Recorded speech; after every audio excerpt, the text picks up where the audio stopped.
Sous le feu des critiques depuis le début de l'offensive turque, le président américain change de ton. Sur Twitter, comme à son habitude, ce jeudi, Donald Trump a envisagé 3 options.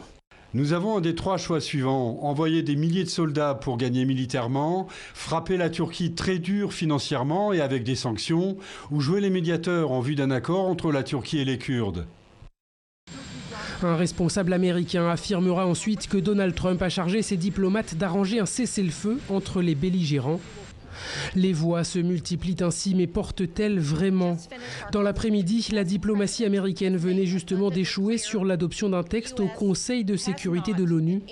Un texte qui appelait la Turquie à revenir sur le chemin diplomatique, mais il se murmure que la Russie, toujours opposée à la présence américaine en Syrie, aurait fait obstacle. La meilleure manière est le dialogue direct avec qui que ce soit. Nous encourageons les Kurdes à entamer un dialogue avec le gouvernement syrien, mais comme vous le savez, ils préfèrent d'autres protecteurs.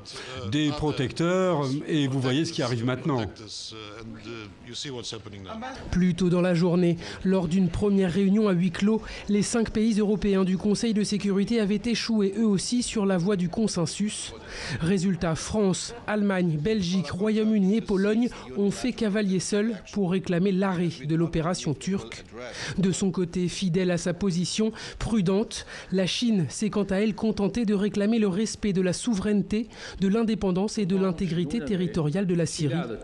Mais pendant que la cacophonie diplomatique se fait entendre, l'inquiétude des observateurs quant à la situation sur le terrain, elle, est loin de s'éteindre.